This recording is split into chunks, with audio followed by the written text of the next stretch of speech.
Welcome in, Lucky Lefty Podcast on Notre Boys. We are definitely in the building on this Wednesday. We are presented by FanDuel, FanDuel.com. Go over to the FanDuel app. 22.5-point favorites are the Fighting Irish as they welcome in the Wolfpack of North Carolina State, Dave Doran and his crew. Yes, You sir. can find that and much more over at FanDuel. Download the FanDuel app or go to FanDuel.com. Courtesy of Bleav Network. Tap in on audio every day. Apple Podcasts and Spotify. X, Instagram, TikTok. Subscribe on YouTube. And you already know, after this win on Saturday, if you want to celebrate, make sure that you do it by drinking responsibly. Let's get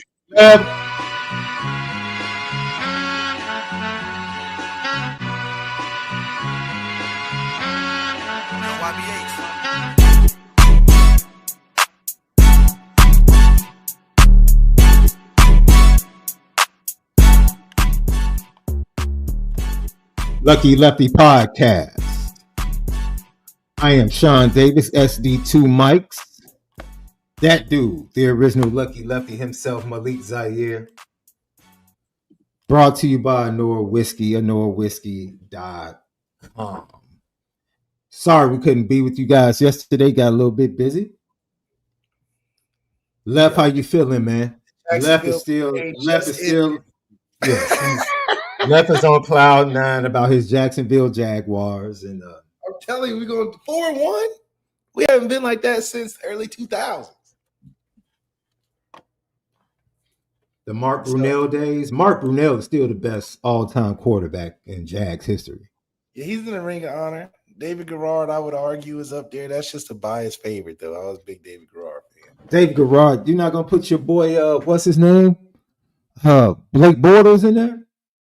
Come on now.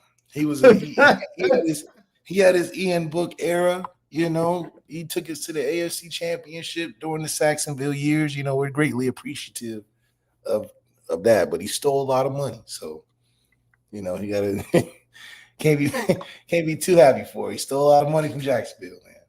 Hey man, that cat Trevor Lawrence must have been really good at tag when he was a kid, boy. You see how scared he was when he fell on the ground? Oh my goodness. Like he saw a flash before his eyes. Like, oh, he tried to get up the first time, was like, oh my God. Oh my God. If Chris Jones didn't just completely give up, you know, he might have lost. I don't know what Chris Jones was doing. His press conference was worse. He started saying the word we. I'm like, we? He talking about we? We? They're asking you about the last play and you say we? We? Are speaking French? No. No, that was you. My man's like, we. I'm like, wow. Wow, man. Saw Drew Tranquil get on him earlier in the year. So, you know, I'm sure Drew. Yeah, I guess, you know, he lost somebody that he was very close to the previous week. The funeral was they said on that Sunday. He lost watching the game. Mm-hmm. So and they lost that game too. Oh my goodness, that's some tragic stuff, man. Lose a family member watching the game. God, that's terrible. Sheesh. It's pretty tough, man. Like when you lose somebody, man, it is it's a tough deal, my man. It's a tough deal. Tough deal. I had to. Literally, our family, my mom created this text thread between all of us. Like everybody's on it. Kids, grandkids, you know, extended family. And I had to disconnect from the thread after my dad passed, bro. Yeah. Because I'm like, man, it's bad enough to have to deal with it, but then constantly seeing people like reminisce about stuff, it's like, I don't want to do that, man.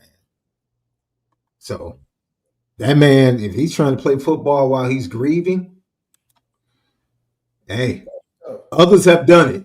So I'm not speaking of it in the terms of it's impossible. I'm just saying Yeah, people deal with stuff different ways, man. yeah, my heart goes,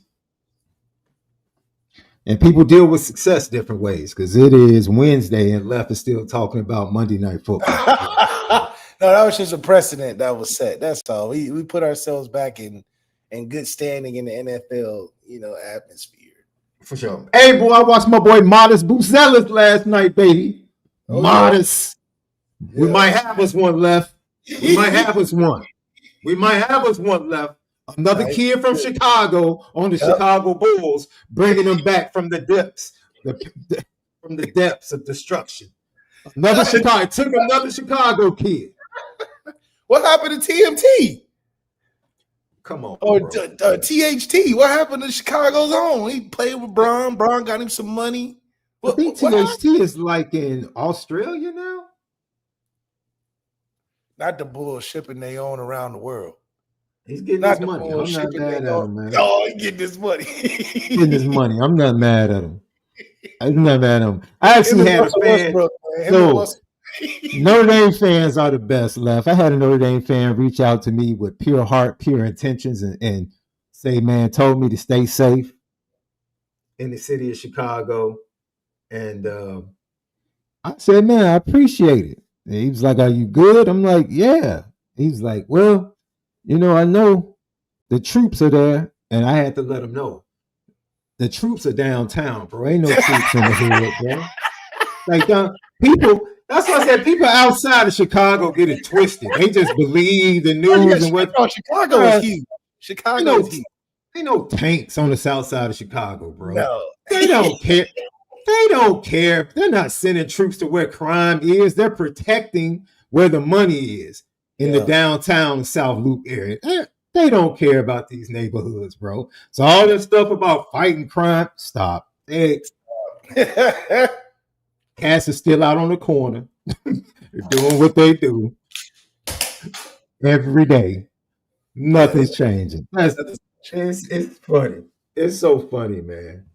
It's so funny. But I appreciate it because it came from a really good place.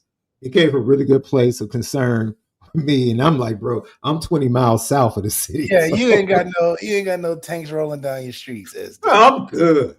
I'm good, man. But Chicago's huge too, so it's like that you gotta go find where they are almost, Yeah, man. Did you hear the news? Like, you've seen it, Left. You've been to my crib. So, R. Kelly's crib is like 2 blocks from my crib. Yep. We lived in the same subdivision.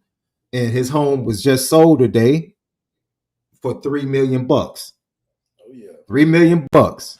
When he went away in 2020, I believe, might have been 2019, one of the Isley brothers bought it.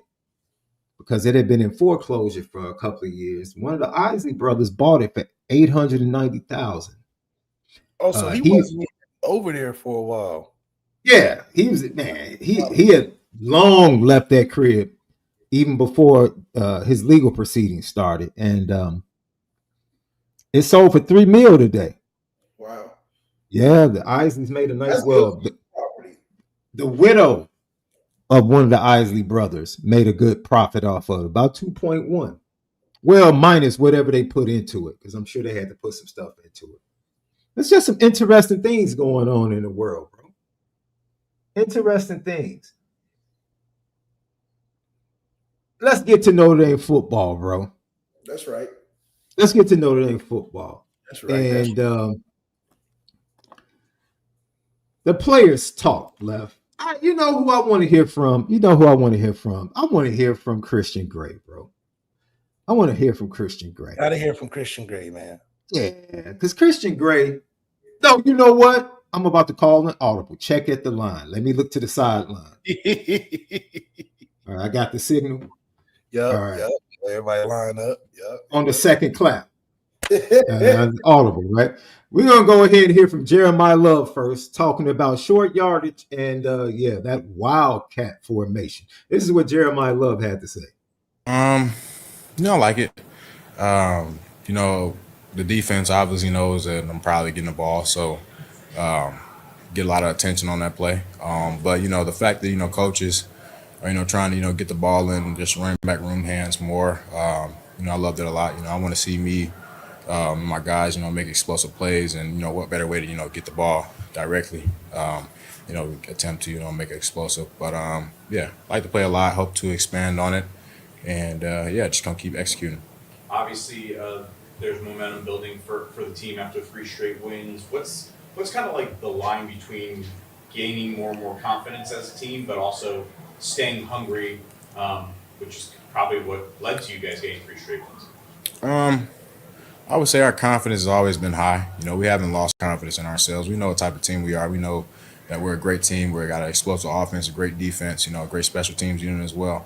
But we just focus on the weeks, week by week, take it, as if we're 0-0 every week and we're trying to get 1-0 at the end of the week. Our confidence is really, really high. As we go through the season, we're going to keep believing in ourselves and staying together, make sure we're doing the right things on and off the field so that, we can stay that way. But yeah, we got all the confidence in the world, all the talent in the world, and best coaches in college. So, we're just going out there and just play our game. Well, the only thing he's right. When we go direct snap, it's literally everybody knows the play. So it's not as creative or as direct as it can be unless he starts throwing the ball. So we think he's pretty versatile and athletic. If he threw the ball maybe once or twice in short yardage, then maybe, then I think it'll add a difficulty when we go to that. But we're just so straightforward that it ruins the whole effect of jumping into direct snap or motioning into it. And the other reason why it's crazy is because we're taking a shotgun snap. So not only are we doing a shotgun and the cute stuff, it just doesn't make sense. Like when you see these teams professionally do it, or even in college, that the ones that do it right, they're motioning guys to get under the center. That's in short yardage. That would make more sense. And on the 1 yard line, that would make more sense. Anytime we're doing direct snap on short yardage, it's silly. He's already 6 yards in the backfield. So if that's the case, you might as well just hand it and give CJ the appearance of possibly pulling it. When CJ pulled it in the game, he got like 30 yards pump faking a guy past the line of scrimmage. So that's more effective than going direct snap and short yardage. Yeah, we believe our 2 running backs are the best in the country, but even that doesn't mean we're good to the point where we can do silly stuff like that and overpower teams. Like, teams ain't that deficient. However, I do think, we've seen examples in games against us with Boise State. When they was in short yardage, it was a power eye. That's how you do it. It was not cute, but that's how you play smash mouth football in the short yardage. And I think Denbrock knows that. He just, I think like we said, he's got his credit that he wants to get to. You know what I mean? Like, yeah, we can score 60, but the way we score 60, it matters too. So I think he's probably said, all right, I've seen enough of this through 5 weeks. It hasn't been successful for us. So let's do something different. That's what the hope I think would be as a result. But these guys are getting paid a lot of money to make it look good. So I can't blame them too much.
Yo, can you hear me? Can you hear me? Can you hear me?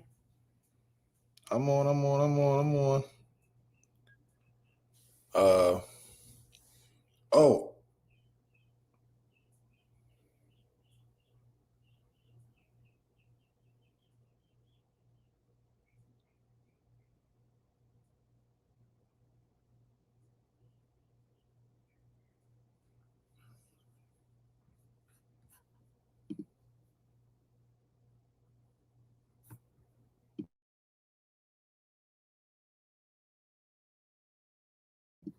Okay, yes. Okay, yeah. We're on.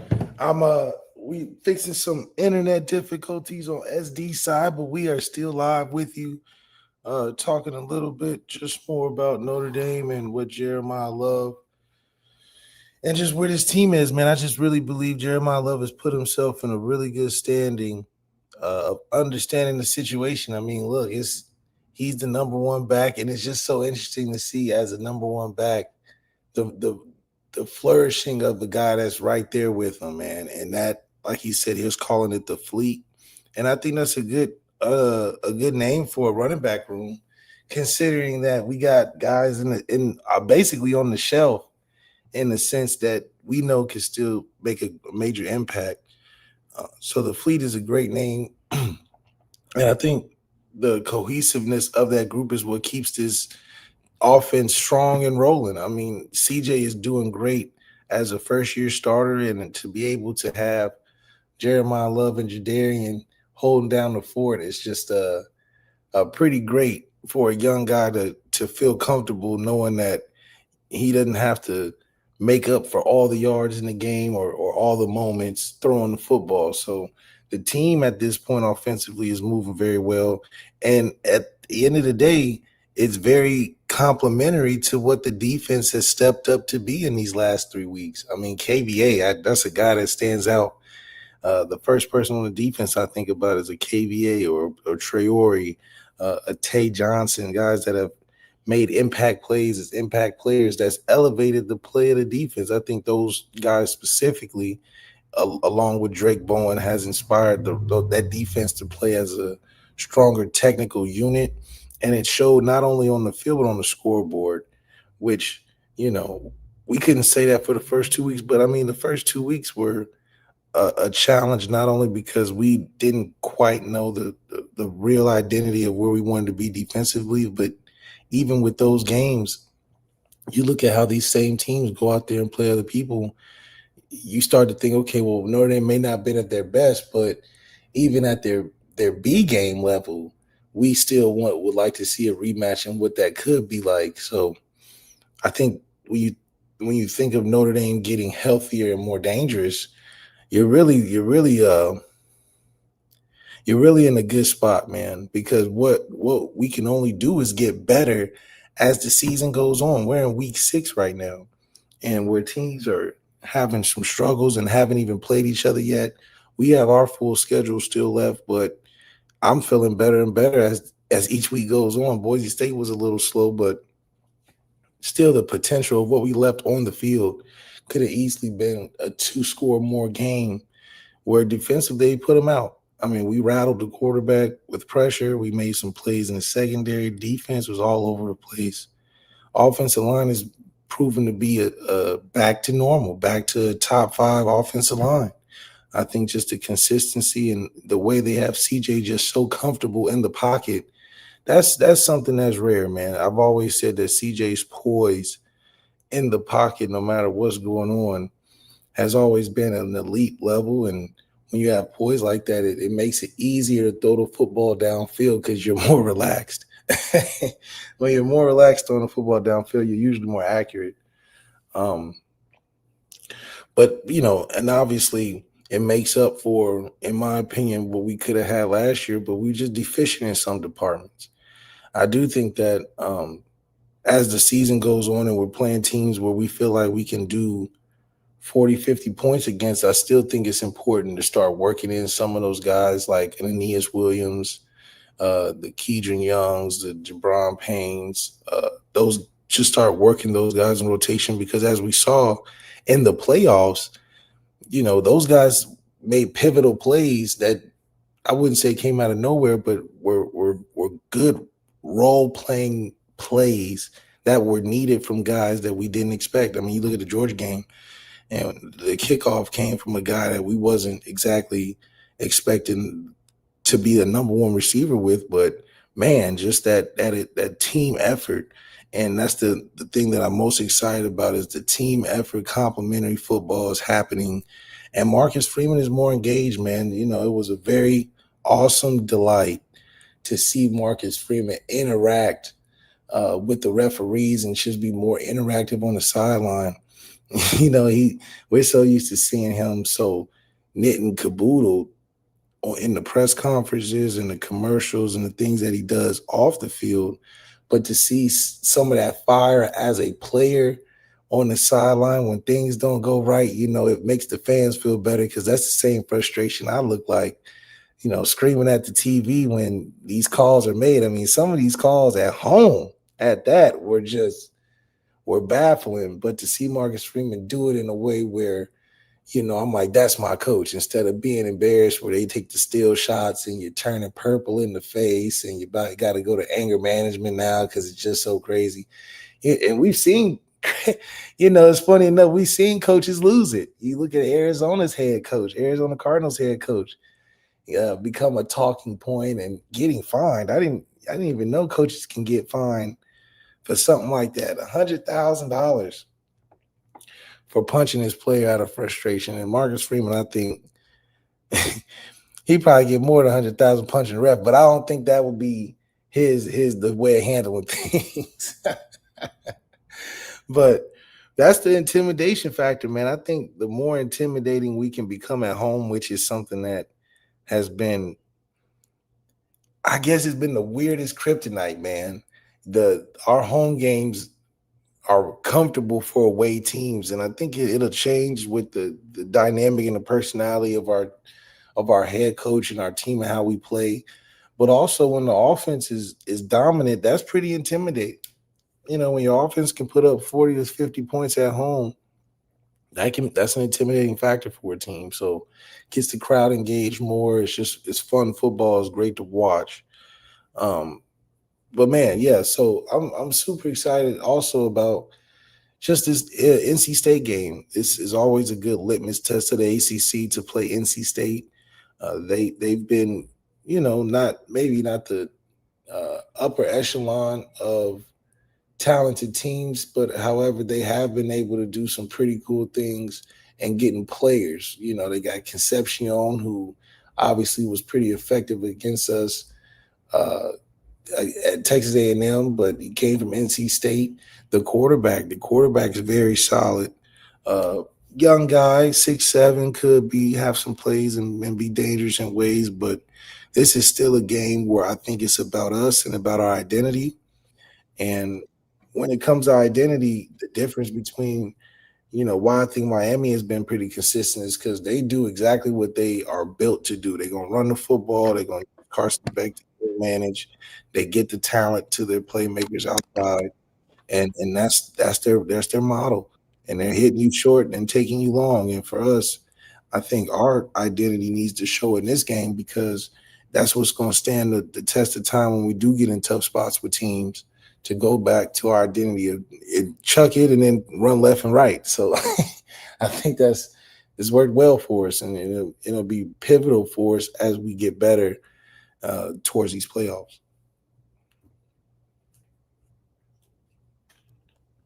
I agree totally. Lucky Lefty podcast. Sorry about that, man.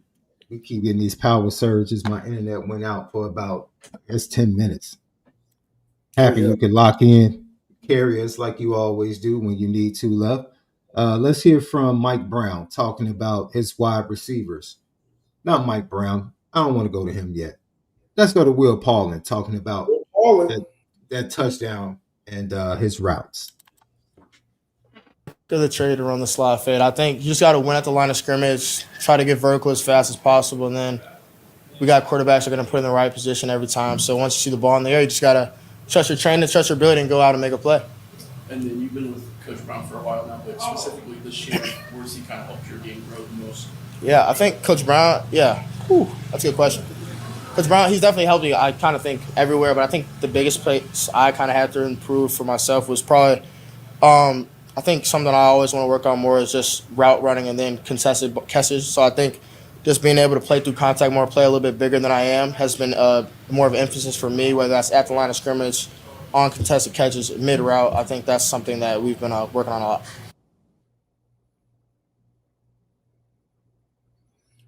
I thought probably the first thing we heard in a long time is the compliment of the QB. He said that we have a QB that can put it in the right spot every time.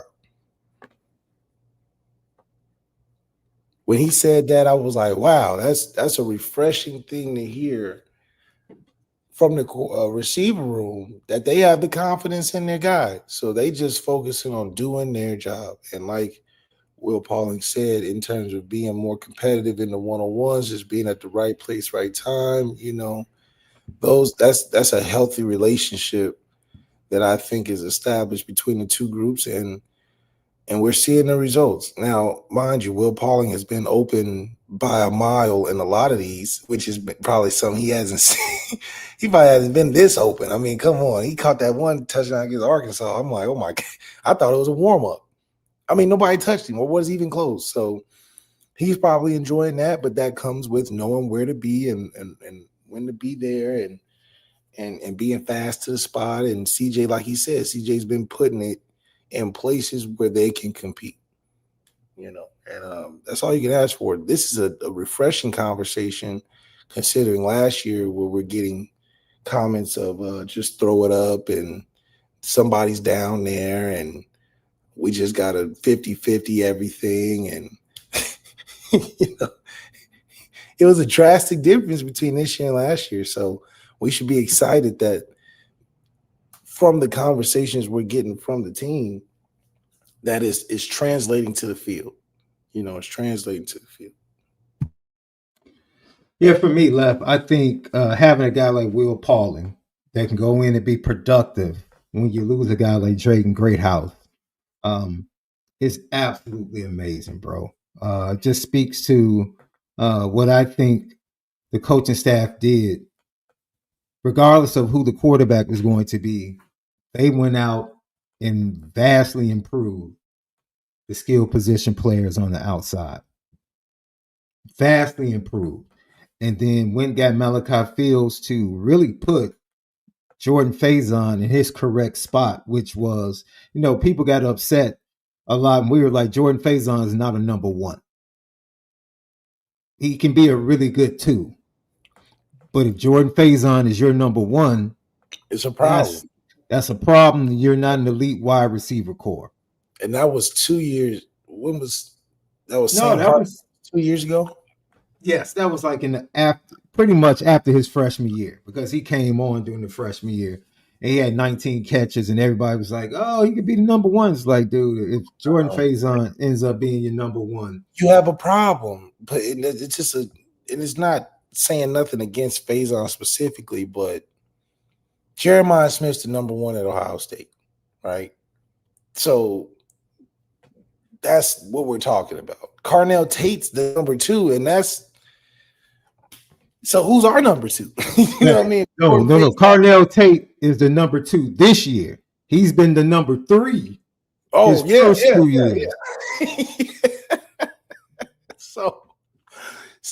So let's just put it in perspective of that. Okay, now you have a problem. But Jordan Faison has been productive. Obviously, he's still a fan favorite, team favorite. He's being productive, but in the right place. He plays hard, because he can still do what he's doing and be productive, and then we can still have room for MALIK Fields, which, in my opinion, would be our number one. But it fits, though. MALIK Fields against top competition in tough spots has been productive and a great option. When you 6'5", one-on-one, and you're coming down with it 70% of the time, that's great odds. I just don't think Jordan Faison's built like that. He's built in different ways. And you saw how we use him in those ways. We throw the hell out of some screens. He's our extension of the run game almost. Whenever we don't want to hand it off, we just throw it to him to get the same yardage. These tough 8-yard completions through screens because he's shifty like that. But that's not a number one receiver trait. That's a very great compliment to when you can throw it down the field to a MALIK Fields. You can throw it down the field to a Will Pauling. So it's a good in-betweener. Yeah. That's why I love what they did. You know, they just didn't leave their freshman quarterback or their first time starting quarterback out hanging for him just to carry and have the responsibility of elevating guys.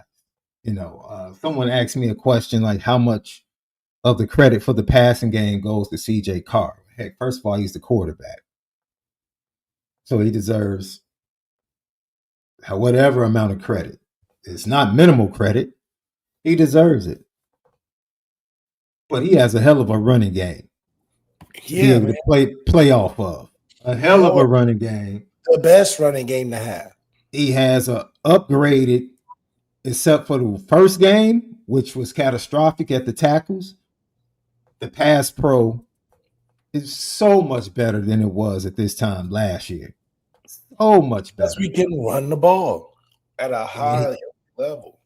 And he has a wide receiver core with depth where you can miss somebody and Will Pauling can come out and have a great game against Boise State in the absence of Jaden Greathouse. And we don't know if Jaden Greathouse is going to be back for this week with that hamstring. It really won't make that much of a difference, in my opinion. Yeah. Not that Will Pauling is better or I think he's better than Jaden Greathouse. They just have weapons. They have weapons, and those weapons are in the right places in an offense that is multifaceted with the ways that it can attack defenses in so many different ways. And so we talked about it Monday jokingly, like this cat Mike Denbrock is just getting bored at this point with the playbook. Like, man, let me try some stuff here. He just trying stuff, yeah. He really wanted to get that Wildcat play off, dude. He really wanted to get that off. Like, he got a procedure penalty the first time they tried it in the same series, and literally 2 plays later brings it right back. Like, I got to get this done. I got to call this. I practice it too much during the week. And then you heard on the sideline when they get back down there, his players had to tell him, stop overthinking this, man.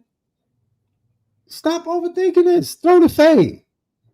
Throw the fade, man. Throw the fade. We got man-to-man and MALIK Fields. Like, what are we doing?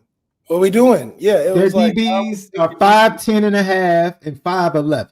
Just too small. Just throw the fade. So, as great as CJ Carr has been, he is extremely blessed to be in prime position with what he has surrounding him. That's right. He's in prime position. I don't know too many first-time starters that walk into a better position.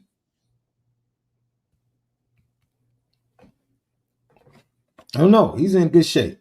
He really is. Lucky Lefty podcast. So we've heard from Will Pauling. We've heard from Jeremiah Love. Now let's go to the defensive side of the ball left, and let's hear from Christian Gray, who self-admittedly has struggled early in the season. And he talked about those battles to get back to his normal course of action. Yeah, I was battling a little injury, a little bruised up. But I feel like the season's been going by pretty good, and it started off with a rough start a little bit, but then, we got back into it and, we're doing great and everything, just being consistent. And so I feel like this is going good right now. So what kind of difference is the secondary when Leonard is it's the same, you know what I mean? Like, even when Lenny's out, we still the same secondary. We still the same secondary that's still great and good, And just having him in there back again was just fun, Like, I call him one of my closest friends and everything, so I'm glad that I seen him ball when he got back in. And, it's just the same, though, with him and everything because, the secondary, by making is what he teaches us and everything. Everybody knows everything and everybody does everything the same way, and we're just all good on the field, so, yeah.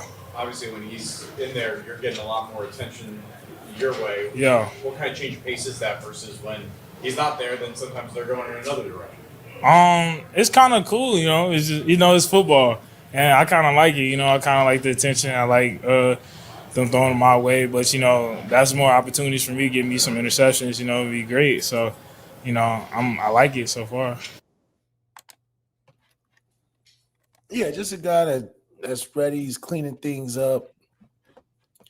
I think he is an example of what consistency can be. And when he lacks consistency, it shows. It obviously becomes a talking point.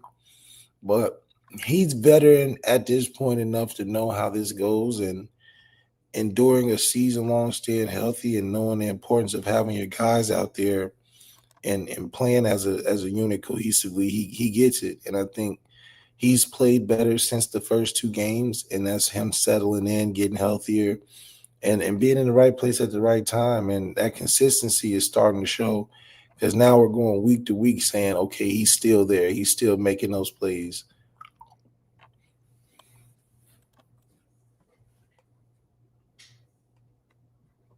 I try to say without saying what's ailing young men at certain times, Left. I can't just come out and say what it is. You were on Players Only with Matthias, and Matthias flat out said, look, he's not healthy.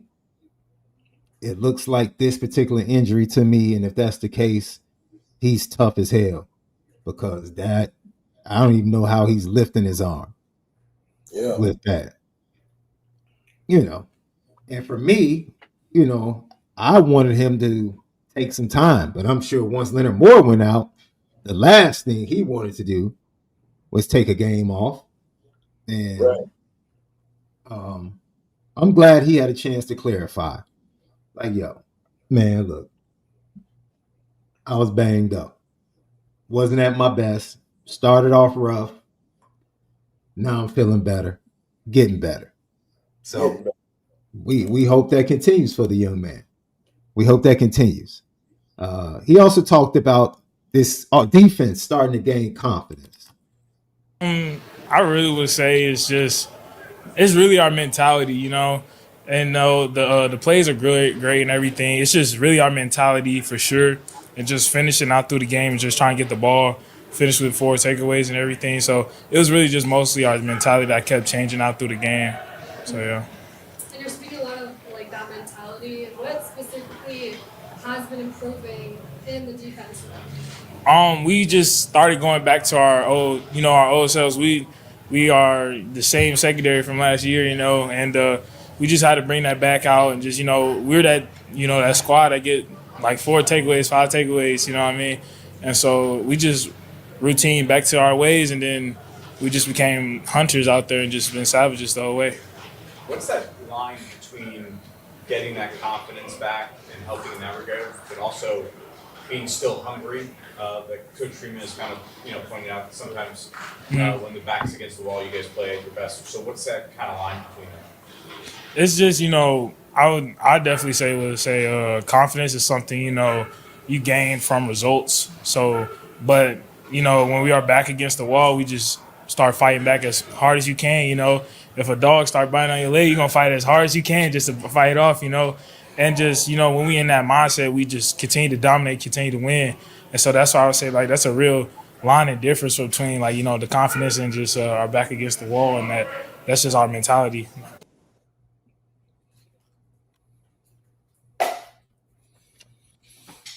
Well, you're gaining confidence over these teams that you're better than, So I think their confidence is going to grow.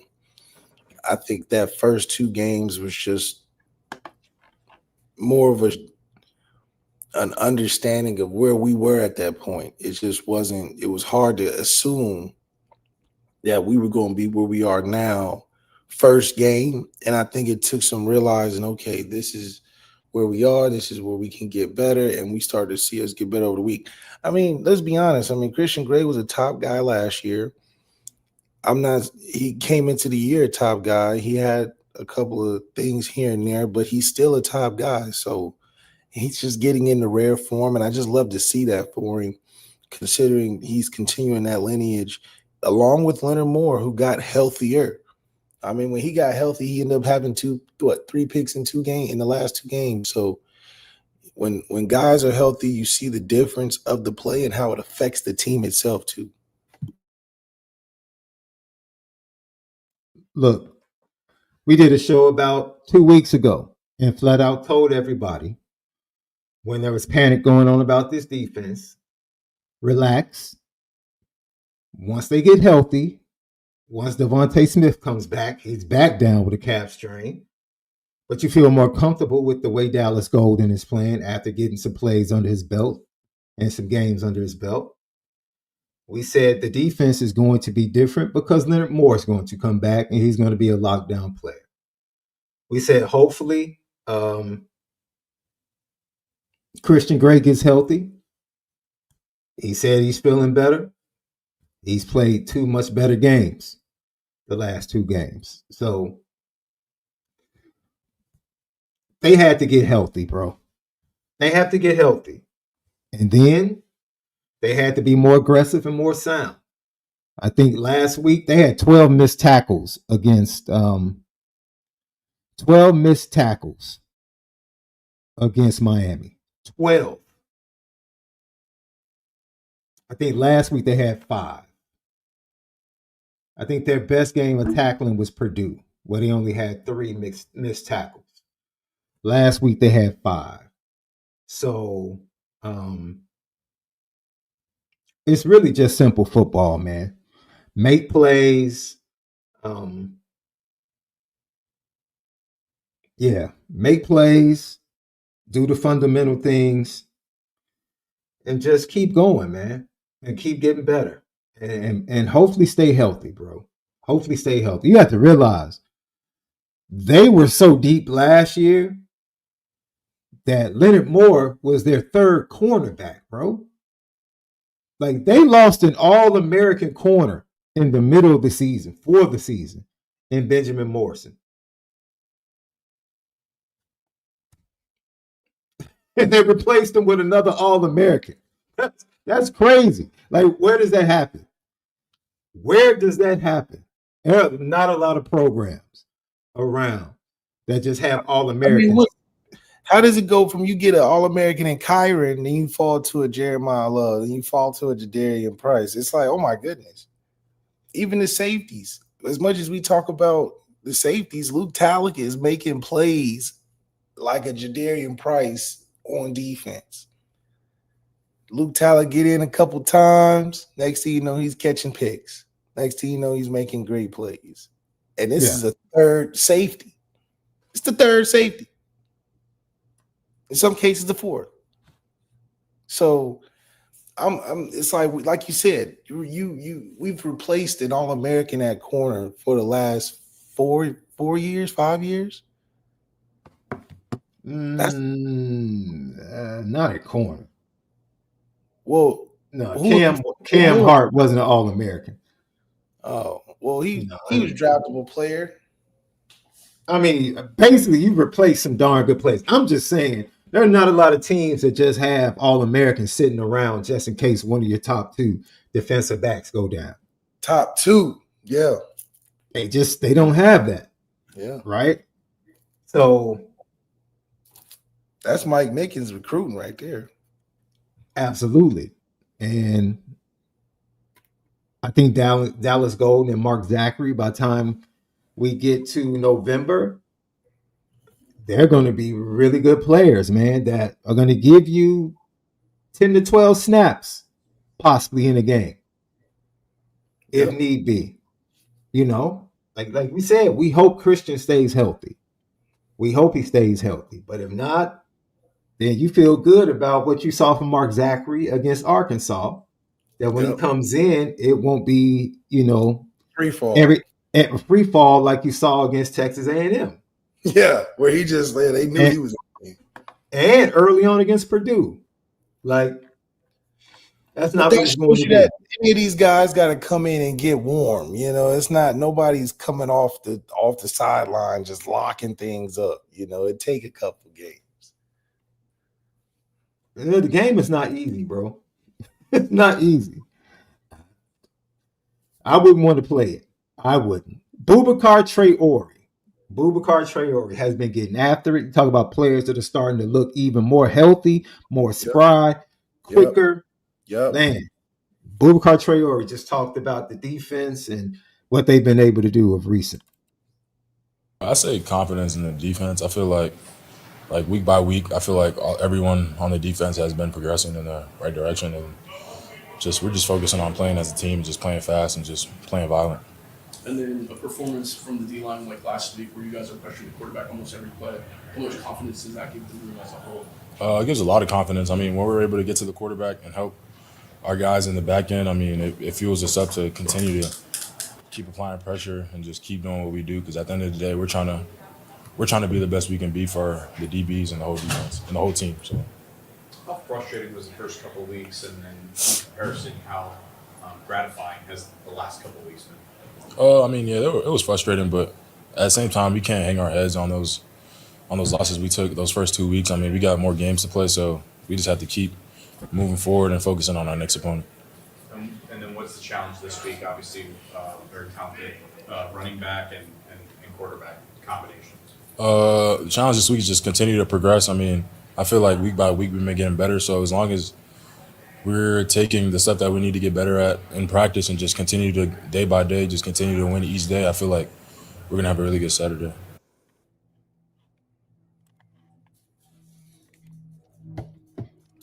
Yeah, I think Boubacar Traore is. First of all, shout out to our team once again. It's a underrated, understated comment that we travel all over the world and don't complain. We You travel. mean like James Franklin and Lincoln Riley? That's what you're talking about when they lose. That we don't even talk about the travel. Lincoln Riley traveled to Champaign, and when they lost to Illinois, like, man, it was tough. An early start, that long travel. And James Frank, we had to travel all the way out to LA. And what are we talking about, man? Man, listen, these regional teams doesn't know what it's like to be on the world tour and still have the expectation of winning. Just imagine if Marcus Freeman came out to the press, say we lose to USC, and say, hey, guys, it was just such a long travel. I mean, guys were tired. We were sleepy. Like what? He would get a phone call like, hey, we got to come talk to the office. What are we talking about? That's how we became Notre Dame. Because we traveled without problem to go whoop up on teams no matter where they were. So for us to do it on a weekly basis, I think the total miles of us traveling is like 4,700 or something like that miles total season. That's a lot of flight time. We not like a division team like we the Bengals and we travel down to we travel up to Cleveland and head over to Pittsburgh. No. We world tour rock stars, baby. We everywhere.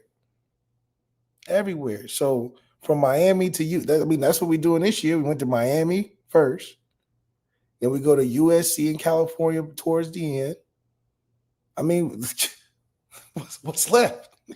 Playing in Canada, playing in Traore's hometown. I mean, that's the next step. I mean, NFL is doing NFL Germany and London. I'm knowing Notre Dame's trying to do the same eventually. So I credit us for being able to handle that and not using that as an excuse. But I think those guys, like you said, getting healthy is just a drastic difference, man. When you get healthy, the entire perspective of a player changes, and we start to see the player that we fell in love with last time. So shout out to Traore. The setup moves are finally working.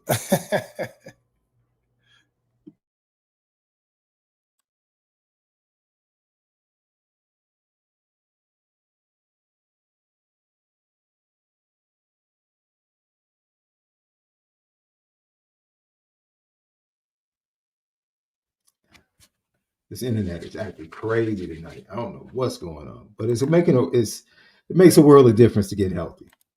I'll just leave it at that. Lucky Lefty podcast. It's them tanks rolling down the street. It's deep messing up the connection. Dude, let me tell you about the misinformation and lies. Like, you know what I do in this city with young people for years, bro. Literally, the fact is, this has been the quietest and most peaceful summer that you can remember. By the numbers, murder-wise, in over 12 years, bro. Damn. 12 years. Now, people would sensationalize the young man that got killed on live. People would sensationalize the one weekend, but that was like, that's every year, one weekend. That same weekend. But they don't have the context of what took place and what caused that war. They don't have the context. They just want to apply it to the entire city when it was literally one area versus the other area. Of two gangs versus each other going back and forth that contributed to that weekend. And then all of a sudden it faded the rest of the summer.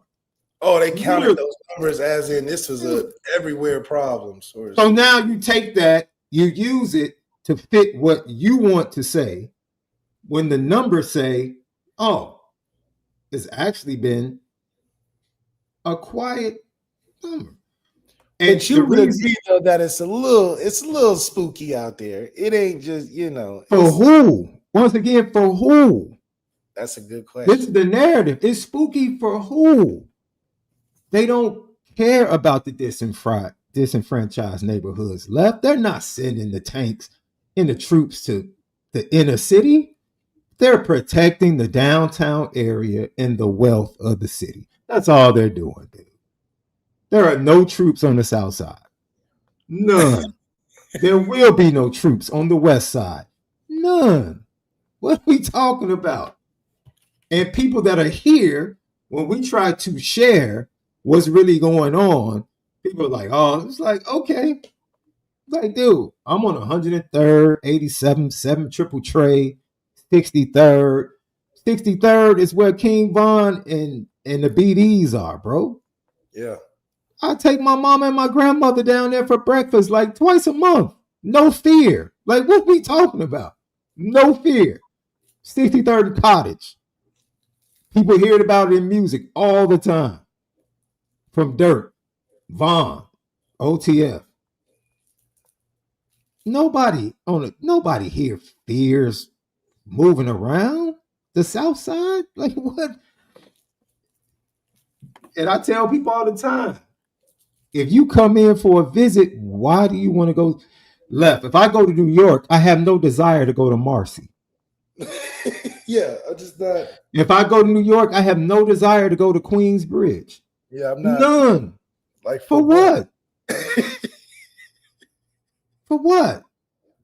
My daughter went to college in LA. I still go to LA, dude. I don't want to go to Compton, bro. I have no desire to go to Compton. Yeah. My daughter said her roommate had a friend coming in from out of town and immediately was like, yo, can we go to Compton? And she was like, are you nuts? What are you talking about? Stop falling for the sensationalism of stuff that's being reported and talked about in music. Like, dude, if you're not from there, don't buy into it because you know very little about it. Very little. Very little. It was crazy. It's crazy, bro. Let's get to Mike Brown.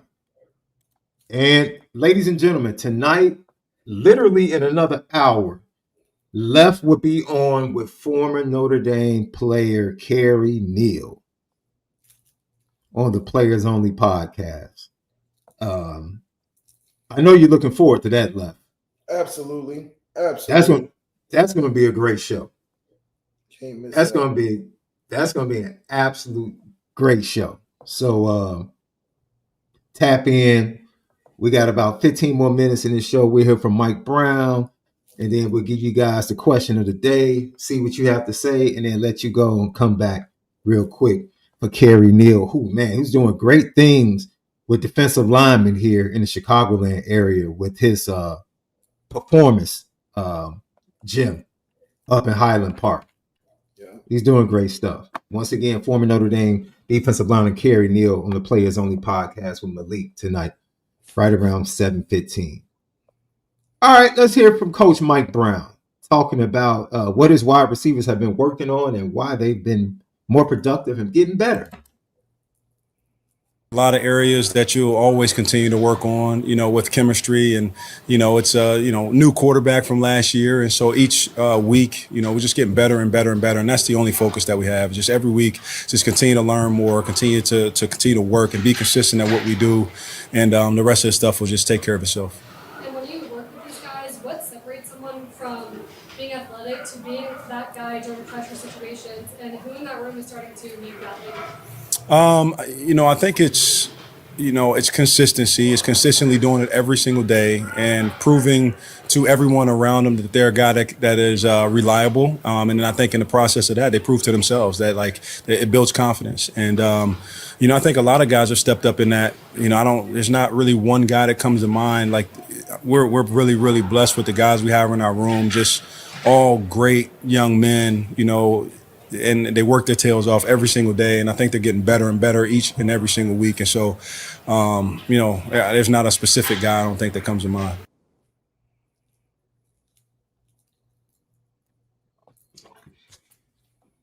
He talked about, I love about Mike Brown. I thought about this, Left. Yeah. One of the best blessings, because Ohio State, Curry, Kenyatta Jackson, all the young guys that are making that defensive line probably one of the top 2 or 3 defensive lines in all of college football. Under normal circumstances, those guys would have been asked to perform last year under normal circumstances.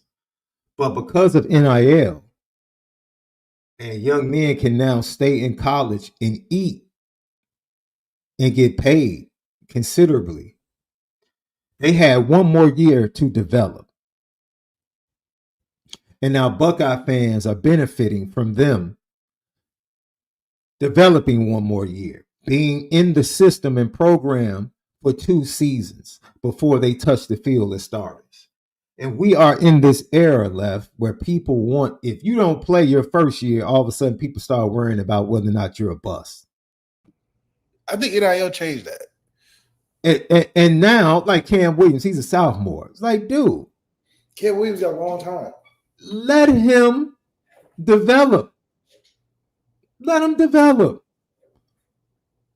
Just let him develop. Everybody's not, Micah Gilbert is just a big wide receiver, physical. Everybody's not going to be Micah Gilbert. Even he's not getting what he probably wants. Absolutely. I mean, how did Jaden Greyhouse get hurt? I didn't see it. He pulled a hamstring in that was during the week of practice. I'm sorry. Oh, okay. I don't want to misstate what took place. He re-aggravated his hamstring during practice during the week. Yeah, and like I said, it's like Denbrock's got a lot on his plate. We can be successful, but he's looking at this roster like, man, we got guys that he probably is really excited about. That he's like, well, dude, it's one football. Mm-hmm. Jalen Price is getting it 10 times, scoring 4. And shoot, you just got to get in where you fit in, because at this point, we just know where the lion's share of the ball has to start with. Mm-hmm. And it's a great strategy. I mean, as much as I would like to see Micah Gilbert, KK Smith in there, our Jack Larson get the ball a couple times, we're really stacked at talent. So it's a waiting period. Cam Williams, we was excited about him as a freshman, and he's got to develop, but he's got the time. And I think that was a really smart move by bringing in those transfers of Will Pauling and Malachi Fields to boost that receiver room's experience because those guys are still, I'm not going to say a year away, but they still got a little bit of time of maturity. It's left. It's not even about bringing in guys. The example I gave for Ohio State is they allowed their youngsters to develop to be more ready by retaining their guys. Yeah.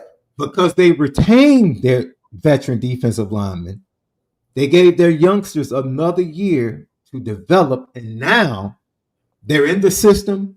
They've been in the weight room. They're physically ready. They're not having to add 20 in the offseason like Bryce Young and immediately be expected to hit the ground running. No. Bryce should have come in and not taken a snap unless it was garbage time his freshman year. That would have been ideal. Just like the Ohio State defensive lineman Curry and Kenyatta Jackson, they sat behind veteran players. But because they needed him after Boubacar and Botello went down, he didn't have time. Now, on the flip side, he gets playing experience, but getting playing experience and you're not ready kind of doesn't benefit you other than getting playing experience because you're picking up bad habits. You're not doing things that you're supposed to do. You're put out there before you're really ready to make an impact. Yeah, you don't want to be out there too early. That's the Arch Manning. I'm calling it the Arch Manning. Out there too early. You know what though? I'll be honest as we get ready to hear one more thing from Mike Brown and then get you ready for players only tonight, love. Okay. Art showed me something in that second half, bro. He has a little fight in him. Yeah, he's got the fight in him. I thought he was gonna wilt a little bit the way things were going. I really no, he's did. he's just not the best around. He's good. No. He's just not the best out. Like that's all. I mean, it's not, I'm not surprised by anything that he's doing. I'm just saying he's not the best one like they've been making it seem. So it's like the Bronny disease. They're expecting him to be LeBron James his first year. I mean, come on, guys. Like he's just not the same dude. However, he's good, but y'all can't see it as good because y'all seeing this mythical picture of what the media told you he was. Yeah. It's crazy, bro. It's crazy. Mike Brown on the way out talking about Will Pauling. Like how we talked about this. Was it a good thing that he became a captain as a transfer guy? Or did it really speak to how dope he really is? Mike Brown talked about it. Yeah, he's been great. I mean, he's the same guy, whether he has, a touchdown or he has no catches at all. He's the same guy every day, and that's what you love about him, and that's what you need in a captain. That's the things that you look for is consistency, and, he's been a consistent leader since the day he's walked in the door, never changes, and so, we appreciate that about him. And with Jordan, what's allowed him to have such consistent success? Just the way he works, he works his tail off. He works consistently, and it shows. He's been rewarded in the games with some throws, and he's made the most of his opportunities. I just think it speaks to how dope he is as a person. I got firsthand accounts of just how impactful he was and just the things he was doing to really ignite the team, man. And he was going above and beyond to immerse himself in the culture, and the team picked up on it great. So that's a testament to him adding value to the receiver room, and it's well deserved as, production and just I think the leadership in the receiver room just feels better. We're not in there every day, but it just feels like it's moving in the right direction. Lord knows it needed to be moved in the right direction, bro.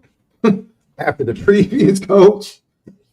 And after the departure of a lot of their wide receiver classes in 22 and 23, I can be honest and say that the transfer portal has been very good to Notre Dame, and Notre Dame has done a really good job elevating their recruiting, even if you look at the 26 5-man haul. And going into 27, if they can land Julius Jones Jr. and Quentin Burrell, because they only need 2, because they have numbers. And what I love about the wide receivers left, I love that Cam Williams is having to develop. I love that Micah Gilbert is not really needed and can still grow. I love that Elijah Burris is not being forced into action like Rico was during his freshman year. He could just marinate. I love Scrap Richardson just being able to marinate. Just work on your craft, get better. I love that's when you have a truly healthy program left. When your young players can come in and just learn And just learn. just get better. Yeah. They're not rushing them. They don't feel like they have to do things. Notre Dame, I'm all for Notre Dame going out once again next year and getting a number 1 receiver. Why not? Yeah. Go right ahead. Go right ahead. Unless they truly believe they have that guy, unless they believe Micah Gilbert is going to be that guy once Malachi Fields leaves, if it's another dog out there at another school that wants to come in, go get him. Yeah, we're not overhauling the roster, but we'll take the top. Heck yeah. Heck yeah. Lucky Lefty podcast. I'm excited, Left, because you said this and you said it would happen. I'll just give you these defensive stats, bro. Points per game, they're 52nd in the nation now, 63rd in yards per game. Yeah. Opponents' yards per play, they're 60th now at 5.4. Third down conversion, they're 54th now at 37%. Yards per rush, 35th at 3.6. 39th, 36 in rushing yards per game. Solid. And then you go to the passing statistics, bro. Opposing yards per pass, it dropped all the way from the 100 and teens. I think they were like 111 like 3 weeks ago. Now they're 71st in the nation. Opponents' interceptions thrown, of course, they have jumped 70 spots left up to 16th in the nation, picking off 4.55% of the passes thrown against them. Here we go. We looking good. And they're 18th in turnover margin. So they're back with the turnover margin like we need them to be. It's only going to climb. Absolutely. Hey, on our way out, bro, tell me, I know you and Kerry Neal are going to talk about this. Man, they're letting college players bet on pro sports, bro? I mean, they're saying it's legal now. We've always done it. I got kids on my high school team. Doing it. So I didn't know you were gonna snitch like that, Left. I didn't know you were about to snitch. That's like saying nobody was getting paid before NIL. Come on. Oh, that's true. I'm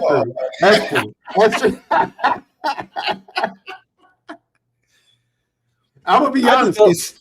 It smells like a cover-up. It smells It's gotta like be. They gotta release. They gotta make it legal before they come out and say the whole team. Yeah. You know.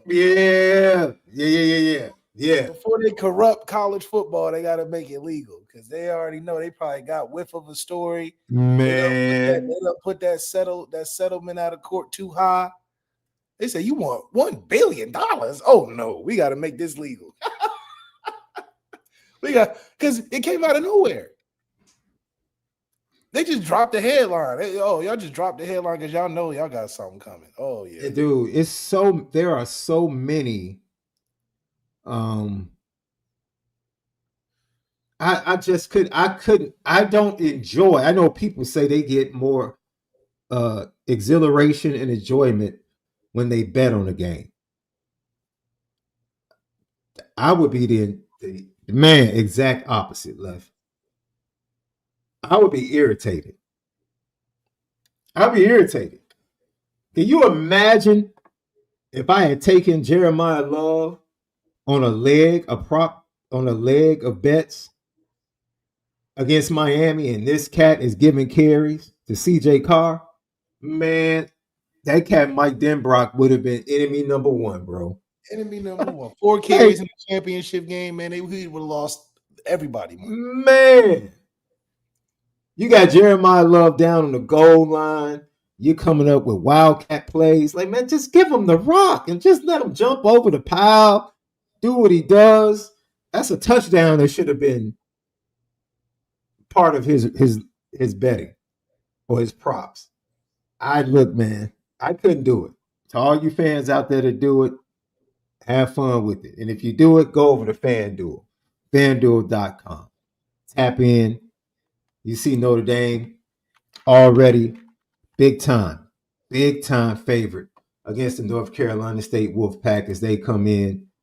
And I'll be honest, I'm super excited to see their quarterback against our defense. I really am. Yeah. I really am. I'm excited to see Smothers, too, the little running back. I'm excited to see what he could do. That's what I said. They got like talented guys and all, but it's a team game, man. Yeah, 22.5-point favorite. That's what the Fighting Irish are with an over-under total of 60.5. 60.5. And the props are out, bro. The props are out. CJ Carr is plus 260, is 262.5 this game. CJ Bailey is 240 for passing yards. Jeremiah Love is sitting right at 96.5. Jadarian, man, literally 2-3 games ago, Jadarian was like 53.5. Now they have him at 73. They learned their lesson, bro. Yeah. They learned their lesson. FanDuel.com. Download the FanDuel app.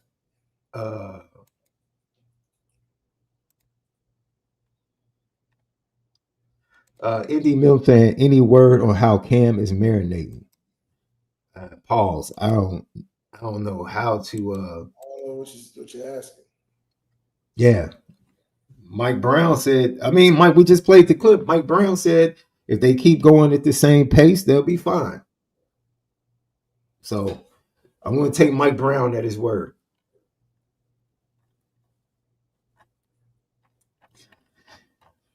All right, great show, Left.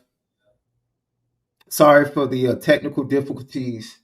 Finally got everything straight. I had to restart my gateway, do all types of stuff over here, bro. I had to go to my backup internet, log on to that. Servers. I had to switch the servers. I had to switch everything, bro.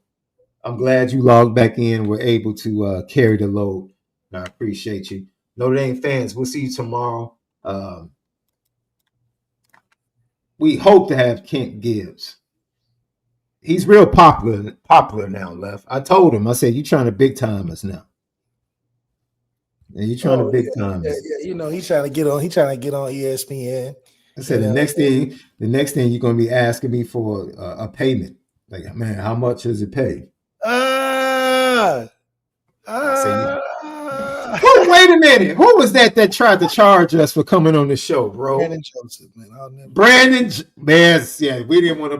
You put him on. Forget me, man. Yeah, he's free now. Ain't no NIL now.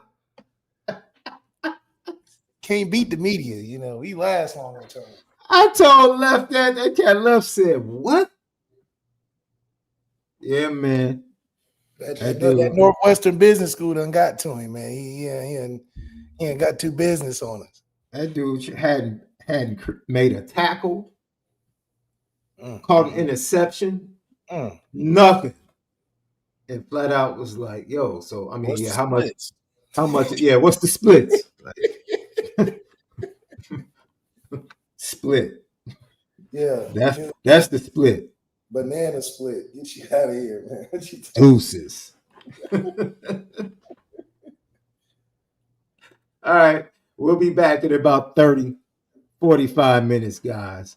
Players only with MALIK ZAIRE, Kerry Neal, right here at Lucky Lefty Podcast. For Left, SD2 Mics.